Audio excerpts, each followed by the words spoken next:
ავიაციო ქარხანაში შეიძლებოდა რომ მომხდარიყო ჩემი ჩაწერა და შემდეგ თუ დაბრუნდებოდი კათედრაზე ის მან აღმითქვა რომ კათედრაზე მიმიღებდა როგორც ახალგაზრდა მეცნიერს. მე რა თქმა უნდა დავთანხმდი და განაწილებით წავედი საავიაციო ქარხანაში. და მაშინ საავიაციო ქარხანაში წასვლა ნიშნავდა ესე ვთქვათ ფრონტზე წასვლას. იმიტომ რომ ეს მე არც ვიცოდი სად იყო ეს საავიაციო ქარხანა და ჩემი მეგობრები ამბობდნენ რომ იქ არის გასამხედროებული რეჟიმი, იქ 8 საათზე უნდა იყო, იქ მუშაობა არის აუტანელი და ასე შემდეგ და ასე შემდეგ. მაგრამ ჭინჭრაქასთვის შეუძლებელი და აუტანელი არაფერი არ არის, ეს მე ვიცოდი, ვიცი და ამიტომ გადავწყვიტე და წავედი საავიაციო საწარმოო გაერთიანებაში. მივედი საავიაციო ქარხანაში და იქ მუშაობა დავიწყე მთავარი ტექნოლოგიის განყოფილებაში. ძალიან მაინტერესებდა როგორ იწყებოდა თვითმფრინავი, რაკეტები და მოკლედ საამქროდან საამქროში გადავდიოდი და ჩემი ინტერესის ესე ვთქვათ სფერო არ ილეოდა და დეტალებში ვსწავლობდი ყველაფერს. მოხდა ისე რომ ჩემმა მთავარმა ტექნოლოგმა ჩამაბარა ახალი საქმე, ფხვნილების ტექნოლოგია, მაშინ პარაშკოვაია ტექნოლოგიას ეძახდნენ და ეს იყო რომ ფხვნილებით უნდა დაგემზადებია შესაბამისი ნაზავი, შემდეგ დაგეპრესა და ძირითადად ამას იყენებდნენ, მაშინ აკეთებდნენ რაკეტის კლაპანებს. ძალიან პატარა დეტალები იყო და დავიწყეთ აი ამ დეტალების დამზადება. მომწეს დავალება რომ აი ეს დაახლოებით 1000 ცალი დეტალი უნდა დავამზადო მე-20 საამქროში შესაბამის პრესზე. და ნახე ეს ოსტატი და მივეცი დავალება რომ დამიმზადოს აი ეს დეტალები. მივედი მეორე დღეს და ვხედავ აქ დამზადებული დაახლოებით 50 დეტალი და 50-ვე არის უარგისი თავისი წიბურებით, ნაწიბურებით და ზოგს ცხვირი აქვს მომტვრეული, ზოგს კუდი და ასე შემდეგ. და მე აუხსენი რომ ეს ამას ჩვენ ვერ მივიღებთ და ეს უნდა გულიანად გააკეთო. საქმე იმაში იყო რომ პრესფორმას უნდა და ძალიან გულიანი გაწმინდა, იმიტომ რომ წებო ეკვრებოდა პრესფორმას და თუ მას არ გაწმინდავდი, მეორე დეტალი უკვე წუნდებული გამოდიოდა. მოკლედ მეორე დღეს მივედი, ერთი 5 ცალი ქონდა გაკეთებული და 5-ვე ისევე წუნდებული და მან მითხრა, რომ მე ამ საქმეში მიხდიან 10 კაპიკს და მე ამას 10 კაპიკად არ გავაკეთებ. გადამიხადეთ ერთი მანეთი, მაშინ 1 ლარი ღირებულების დაახლოებით და კი ბატონო გავაკეთე. ეხლა მე სად მქონდა 1000 მანეთი რომ აი ამ ოსტატისთვის მიმეცა და მივედი ჩემ ხებძღვანელთან და უთხარი რომ ესე არის საქმე. მან გამაგზავნა საამქროს უფროსთან. მივედი საამქროს უფროსთან, მან დაიბარა ეს ოსტატი და უთხრა რომ გააკეთე. ეს ოსტატმა არაფერი არ თქვა იქ, გამოვიდა და მეუბნება, მე ამას არ გავაკეთებ, შენ რომ მოგეწონოს ისე. ვერ გავაკეთებ, იმიტომ რომ არ მიიღირს მეუბნება. მოკლედ მეორედ მივედი ამ საამქროს უფროსთან, საამქროს უფროსმა აღმითქვა დახმარება მაგრამ მესამე მეოთხე დღეს კიდევ არაფერი არ გამოვიდა, საქმე ვერაფრით ვერ დავძალე. გადის დღეები, არ კეთდება და მე-20 საამქრო საავიაციო საწარმოო გაერთიანებაში იყო ძალიან ხმაურიანი, ყველაზე ხმაურიანი საამქრო, სადაც ხდებოდა თვითმფრინავის კარკასის დამაგრება საკლოპკებით. და ეს საკლოპკების დამაგრება იყო ძალიან ხმაურიანი და იძულებული გავხდი დავდექი პრესთან და მე თვითონ გავაკეთე ეს 1000 ცალი, ალბათ მოუნდი 2 კვირა, არ ვიცი ახლა ზუსტად აღარ მახსოვს და გავაკეთე ეს 1000 ცალი კლაპანი ფხვნილების ტექნოლოგიით, ყველანი კარგით და წავიღე მეტალურგიის ინსტიტუტში, სადაც ჩემი მეგობრები განაწილებით მუშაობდნენ და რომ მივიტანე იქ, მათმა აღმითქვეს დახმარება, რომ შესაბამის ტემპერატურულ რეჟიმზე გამოწვავდნენ ამ ჩემ ნაწვალებს, თან უთხარი, რომ ჩემი დაბეჭდილი და ჩემი გაკეთებული. მაგრამ ღამე ისინი ვერ იღებენ პასუხისგებლობას, რომ ამ ტემპერატურულ რეჟიმს დაიცავ. და მე იძულებული გავხდი მეტალურგიის ინსტიტუტში ღამე ვრჩებოდი აი ამ ღუმელებთან და ვიცავდი ტემპერატურულ რეჟიმს. დაახლოებით 1 კვირა იყო თუ 10 დღე იყო, არ მახსოვს და გამოვწვი და მივიტანე მთავარ მეტალურგთან, ჩემ ხელმძღვანელთან ასანთის დიდ კოლოფებში ჩავაწყო ესენი და უთხარი მას, რომ დავალება შესრულებულია, მოვიტანე აი ეს კლაპანები. მე არავისთვის არ მithქვამს, რომ მე თვითონ დავბეჭდე, მე მეტალურგიის ინსტიტუტში წავედი და ასე შემდეგ და ასე შემდეგ. და იქ ღამეებს ვათენებდი. მაგრამ თურმე აი ეს საკითხები ყველაფერი გაუგია ამ ჩემ მთავარ მეტალურგს. იქ საამქროს უფროს დაურეკავ, შემდეგ გავიგე ეს, რა თქმა უნდა, რომ დგას ეს თქვენი ახალგაზრდა ინჟინერი ბიჭი და თვითონ ბეჭდავს უამასო. იქ მეტალურგიის ინსტიტუტში მას ყოლია მეგობარი, რომელსაც უთქვამს, რომ მე იქ ღამეებს უთენებდი აი ამ კლაპანებს და როცა მივიტანე, მან მადლობა გადამიხადა, მაგრამ არც მას არ უთქვამს ეს, რომ მე რა გავაკეთე და როგორ გავაკეთე. გადის რამოდენიმე ხანი, დაახლოებით 1 თვე, ან თვენახევარი და საავიაციო ქარხნის გენერალურ დირექტორს ჩამოყავს ბიკერტონის ფირმის ველოსიპედი, დასაკეცი ველოსიპედი, ალუმინის ველოსიპედი, რომელიც იდება ჩანთაში, ქარხანაში. და მას სურვილი აქვს, რომ აი ეს ველოსიპედი გამოვიდეს ქარხანაში. და მან შეკრიბა თავისი ხელმძღვანელობა და დაავალა, რომ შეექმნათ ჯგუფი ახალგაზრდების, რომლებიც იმუშავებდნენ აი ამ ველოსიპედის გამოშვებაზე. და მთავარმა მეტალურგმა წარმადგინა მე.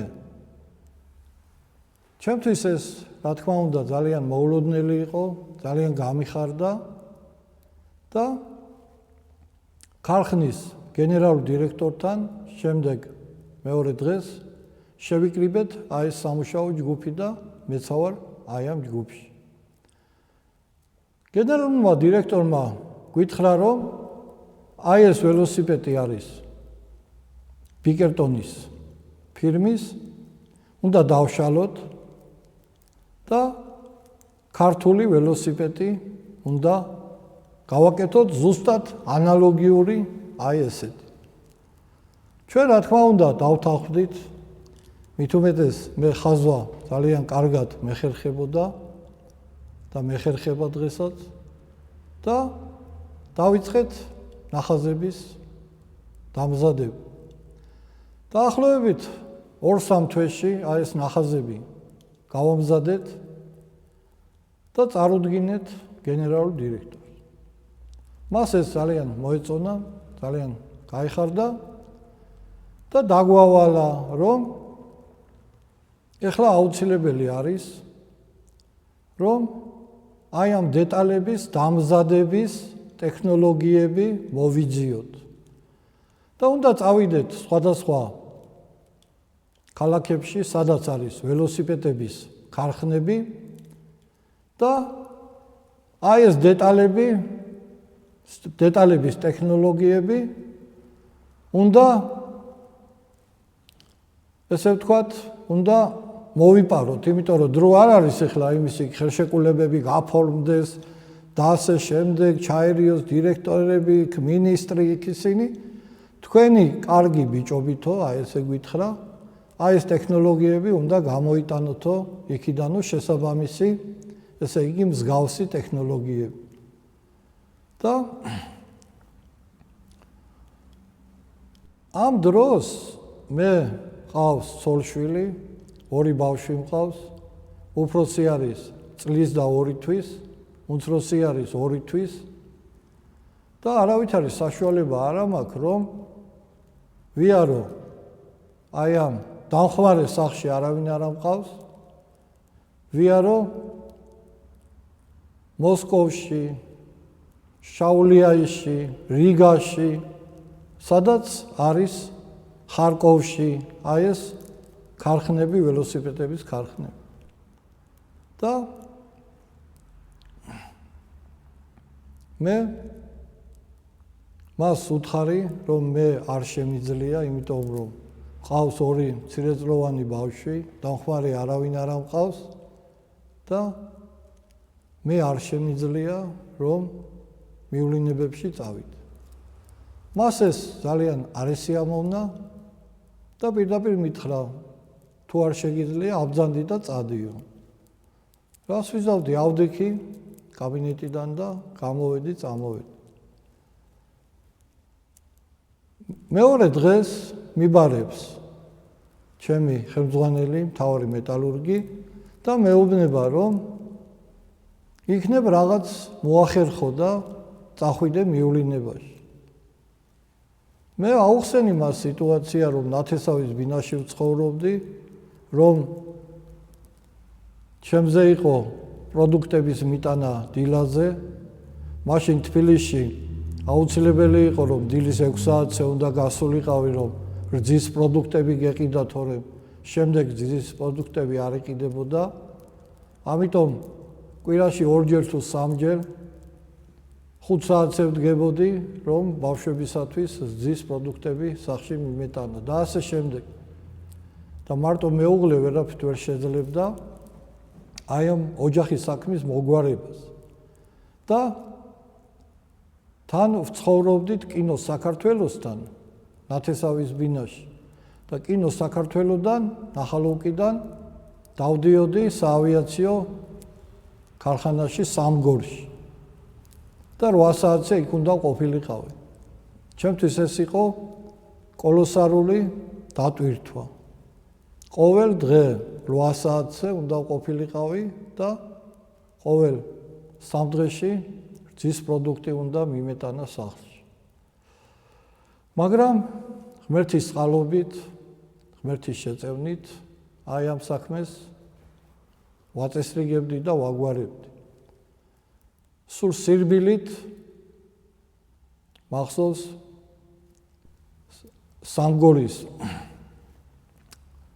სამგორიდან სულ სირბილით ჩავდიოდი საავიაციო ქარხნის შესასვლელამდე, რომ არ დამგვიანებოდა. შემდეგ დამიბარა ბატონმა გენერალურმა დირექტორმა და მითხრა, რომ მთავარი მეტალურგის სხვა კანდიდატურას არ მაძლევს, შენ ვინ ხარ ესეთი და უნდა წახვიდე მივლინებაში. მე აუხსენი მას, რომ თუ კი იქნებოდა დაინტერესება, რომ მემუშავა აი ამ საკითხზე, მე შევძლებდი, რომ ჩემი ცოლი-ძმა დამხმარებოდა ამ საქმეში, თუ კი საერთო საცხოვრებელში მომცევდნენ ერთ ოთახს როგორც ახალგაზრდა სპეციალისტს.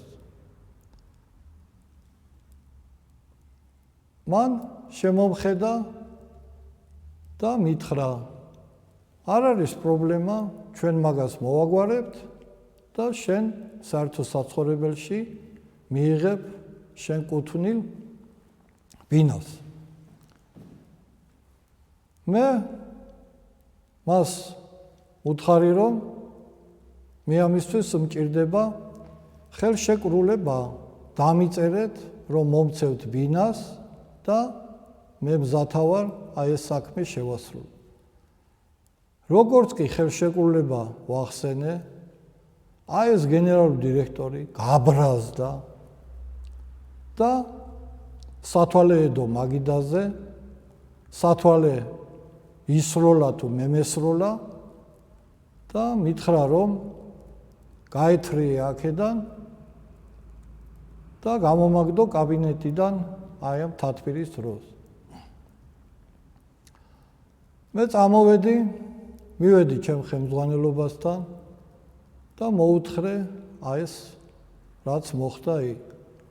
ისინი ძალიან შეწუხდნენ და მითხრეს, რომ მე ეს არ უნდა მეთქვა, მე ეს არ უნდა გამებედა და ის ამხელა დირექტორია და მე როგორ არ დაუჯერე მას, მაგრამ მე ისეთი გამოცდილება მქონდა ამ დირექტორებთან და აი ამ ორგანიზაციის ხელმძღვანელებთან, რომ ვიცოდი, რომ ჩემი შრომა ფუჭი იქნებოდა, ამიტომ მე მოვითხოვე ხელშეკრულება. მე მითხრეს, რომ ალბათ საერთოდ გაგიშვებსო საავიაციო საწარმოო გაერთიანებიდან, გაგაგდებსო, როგორ გაუბედე მაგო და უკვე შეჩვეული ვიყავი, ესე ვთქვათ, ჩემ ბედს, რომ 2 თუ 3 დღეში ალბათ გამანთავისუფლებდნენ სამსახურიდან და არც ჩაწერას არ მომცევდნენ. და საქმე ის იმაში გახლავთ, რომ თბილისში საბავშვო ბაღში ან ბაგაში ბავშვი ვერ მიიყვანდი, თუ არ იყავი თბილისში ჩაწერილი. და ძალიან ვჭირდებოდა ჩვენ ოჯახს, რომ თბილისში ჩაწერა გაგვეკეთებინა. შემდეგ დღეს მივედი სამსახურში და ერთ-ერთ საამქროში ვარ და ჩემ გვარს აცხადებენ პულტზე მთელი ქარხნის საამქროებში, რადიოში, რომ ინჟინერი აბდუშელიშვილი გოჩა გამოცხადდეს გენერალურ დირექტორად. მე რა თქმა უნდა ტანში ჟრუანტელმა დამიარა, მივხვდი, რომ ეს ავის მოსასწავებელი ამბავი იყო და ავედი და იქ დივანმა მალოდინა, კარგახანი თუ გენერალურმა დირექტორმა მალოდინა, 1-2 საათი ან 3 საათი და შემდეგ როგორც იქნა მიმიღო.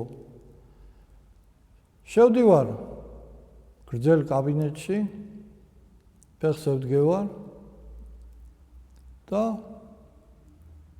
ბატონი გენერალური დირექტორი მეუბნება, რომ ჩემი ხელმძღვანელი მთავარი მეტალურგი ჩემ კანდიდატურას არ ცვლის, ამიტომ მე იძულებული ვარ დავაკმაყოფილო შენი მოთხოვნა და კიდევ ხელშეკრულებას გაძლევ ვაწერ ხელს, რომ საერთო საცხოვრებლით 2 თვეში დაგაკმაყოფილო. მე რა თქმა უნდა, მადლობა გადაუხადე. ავიღე ეს ხელშეკრულება და გახარებული წამოვედი. მიუტანე მეუღლეს, აუხსენი მას სიტუაცია, რომ ჩვენ უკვე ჩვენი თავშესაფარი გვექნებოდა და ჩვენი ბინა გვექნებოდა. ამისათვის ღირდა ბრძოლა, შრომა და აი ეს რძის ამბავი და მომარაგება ჩავაბარე, გადავაბარე, ესე ვთქვათ, მის ძმას, ჩემ ცოლი ძმას, რომელმაც ეს საქმე პირნათლად შეასრულა. დავდიოდი აი ამ მივლინებებში, მომქონდა ეს ტექნოლოგიები, გამომქონდა დიდი ზამთრის უშლატი მეცვა და აი ამაში ვიწყობდი ამ ტექნოლოგიებს, თვითონ ახალგაზრდა ტექნოლოგიებთან ჩაქონდა ბროწეული, ფორთოხალი, მანდარინები, ბროწეულები, რა ვიცი, მთელი ქართული და სომხური კონიაკები და მოკლედ ვაგროვებდით აი ამ ტექნოლოგიებს. შევაგროვეთ ეს ტექნოლოგიები, ჩამოვიტანეთ თბილისში, დავაკომპლექტე, დავაწყე, დავალაგე. ამასობაში 2 თვე კი არა, 3 თვე და 4 თვე გავიდა, მაგრამ ბინას არ მაძლევენ. აქ ჩემი ბიძაშვილი თხოვს, რომ დაუცალო ბინა, იმიტომ რომ მას თავისი ბინა ესაჭიროება. იმ ბინაშიც სარემონტო სამუშაოები მე შევასრულე. ადრე სანამ მე შევიდოდი, ქათმები ყავდა, ისეთი სახლი იყო, საკუთარი ბარაკის სახლი იყო ნახალოვკაში. და დავალაგე, დავასუფთავე, ეზო მოვაწესრიგე. დაახლოებით 9 ზილი მანქანა ნაგავი გავიტანე აი იმ ეზოდან და აი იმ სახლიდან. და შემდეგ მოეწონათ ეს დასუფთავებული, გალამაზებული, შეღებილი სახლი, გათბობის სისტემა აღვადგინე და მითხრეს, რომ უნდა დამეცალა. და მივდივარ საავიაციო საწარმოო გაერთიანების ამ განყოფილება იყო იქ, სადაც აი ამ ბინების განაწილება იყო, ჟკოს ეძახდნენ და იქ მატყუებენ, მოდი 2 კვირაში, მოდი 3 კვირაში, მოდი 1 კვირაში და ასე შემდეგ. მე ვაჩვენებ მათ, რომ ხელშეკრულება მაქვს გენერალური დირექტორის. მაგრამ მათ ეს არ ესმით. ავდექი ერთშვენიერ დღეს, შაბათი დღე იყო, ეს ჩემი დალაგებული, დაწყობილი ტექნოლოგიები ჩავაწყე ძველ ყუთებში და ძველ პაპკებში და ქარხანაში მუშაობდა ერთი ჭიათურელი ახალგაზრდა ბიჭი, მას ძალიან ახლოს ვიცნობდი, ზურიკო, რომელიც იჯდა ფურგუნიან მოსკვიჩზე. და მას ვთხოვე, რომ შპალიერი მქონდა ვითომ გასაკრავი სახლში და ქაღალდები მჭირდებოდა და აი ეს ძველი ქაღალდები რომ გაეტანა გარეთ ჩემთვის, რომ დახმარებოდა აი ამ საკითხში. მან რა თქმა უნდა მითხრა, რომ პრობლემა არ არის.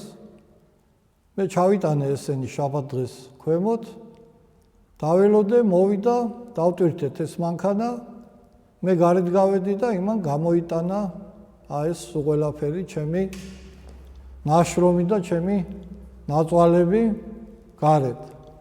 წამოვიღე ესა, ამის მანქანით არა, სხვა ტაქსით და დავაწყე სარდაფში.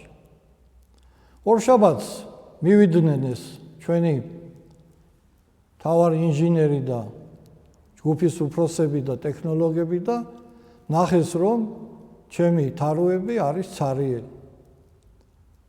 და მიხვდნენ ისინი რაშიც იყო საქმე და გამომიგზავნეს ჩემი მეგობარი რომ თუ არ დავაბრუნებდი აი ამ ნაშრომს მე დამიჭერდი. მე მათ გაუთხარი რომ მე ზათა ვარ დაჭერისთვის, ისედაც დაჭერილი ვარ, ისეთი მდგომარეობა მაქვს, ამდენი ვიშრომე, ამდენი ვიწვალე და ბინას არ მაძლევ. მე გადავეცი რომ ზამთარი იყო, რომ დავწვავ აი ამ ტექნოლოგიებს და ამ ზამთარში ხელებს გავითბობ ზედ. მე ვთხარი აი ესე გადაეცი თავარ ინჟინერს ხელებს გავითბობ აი ამ ტექნოლოგიებზე. მისთვის ეს მოულოდნელი იყო, რა თქმა უნდა, მითხრა რომ შენ მართლა დაგიჭერენ, არ შეიძლება ამის გაკეთება, რას აკეთებ, ნუ იღუპავ თავს და ასე შემდეგ, მაგრამ ჩემი მოთხოვნა იყო კონკრეტული და იყო ძალიან სამართლიანი.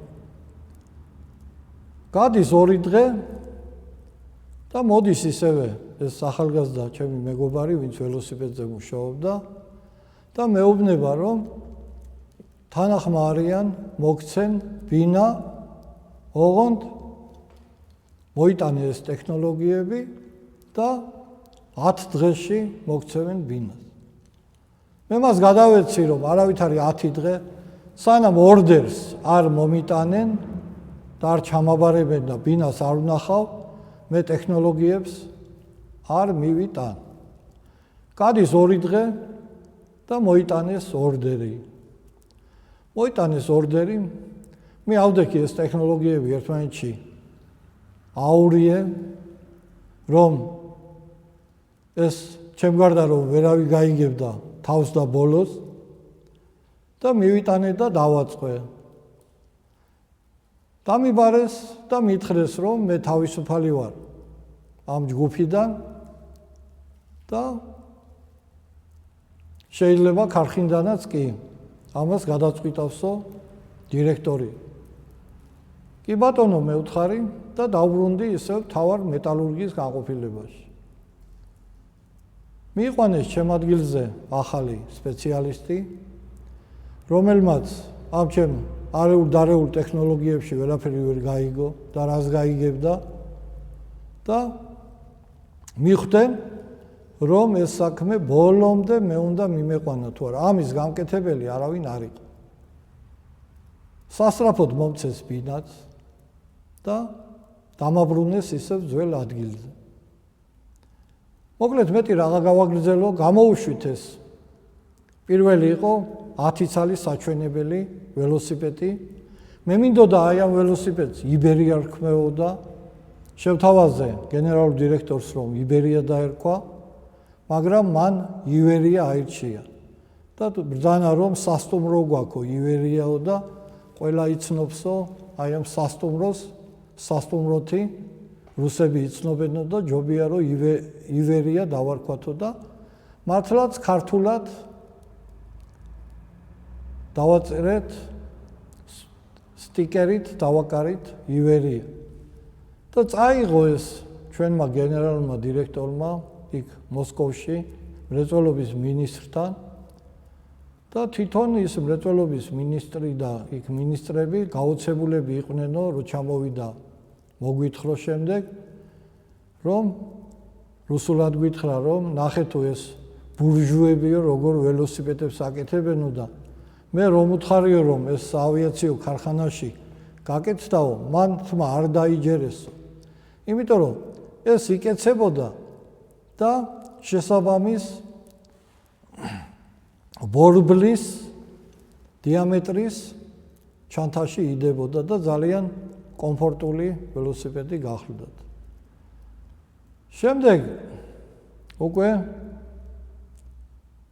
მოხდა ისე რომ კორპუსში სადაც ბინა მომცეს, აღმოჩნდა ავარიული ეს კორპუსი და დავიწყეთ გაფიცვები, უკვე 90-იანი წლები არის. ზვიად გამსახურდია მოდის ქარხანაში, იქ მიტინგს ატარებს. მე შევდივარ საავიაციო საწარმოო გაერთიანების ჰელსინკის ჯგუფში, გავიცანი იქ ძალიან კარგი ახალგაზრდები, შევიძინე კარგი მეგობრები და მოკლედ ძალიან ახლო ურთიერთობა დავამყარე ბატონ ზვიადთან და ასევე ჰელსინკის კავშირის წარმომადგენლებთან. საავიაციო საწარმოო გაერთიანება დავტოვე, წამოვედი იქედან